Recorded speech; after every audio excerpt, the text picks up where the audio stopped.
5 তারিখের পর থেকে বিভিন্ন প্রকার উৎপীড়নের হুমকি দিয়ে আসতেছে। এখানে জায়গা পাইবো ইয়া করবো, এই জন্য নৌবাহিনী ওইখানেও বসাইছে কয়েকবার, ওইখান থেকেই বিদায় করে দিছে। তার জায়গা হইলো খালের পূব সাইডে, উত্তর হইলো পশ্চিম সাইডে।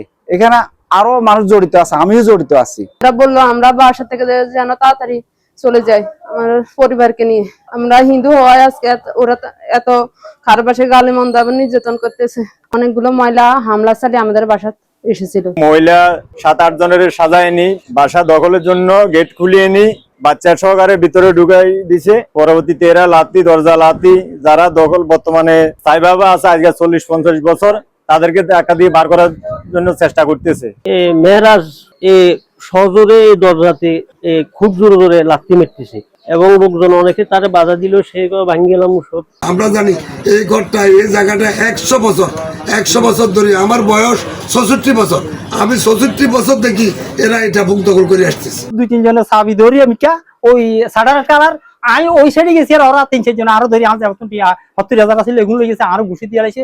উত্তর দায়িত্ব ছিল ভারত, সেই জন্য আজকে আইসে হাতিয়া সকালে, ওরা জানা না। যদি ওরা জানতো তাহলে মনে হয় আক্রমণ করতো না। এখন মনে করছে ভারত বুঝে এ তো সকালে আই গেছে, এর রুগী মানুষ বুঝে আসে, এখন এর উপর আক্রমণ, এর বাসা বুঝে হামলা চালাইছে বুঝে এগুলা। কিছু উগ্রবাদী লোকজন আসে আমার বাসায় হামলা এবং দোকান হামলা করে লুটপাট করে সবগুলো নিয়ে এরা আমার ছাড়া বন্ধ করে আমার উপরে হামলা করে। তখন আমি অতএব বসে দোকানে বসে আর কোনো কথা বলিনি।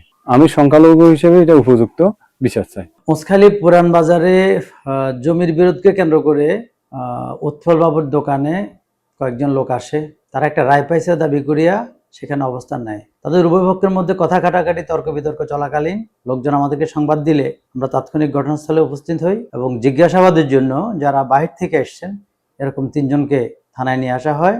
তারা আমাদের হেফাজতে আছে, যাচাই বাছাই হচ্ছে। এ সংক্রান্তে লিখিত অভিযোগ প্রাপ্তি সাপেক্ষে আইনগত ব্যবস্থা নেওয়া হবে।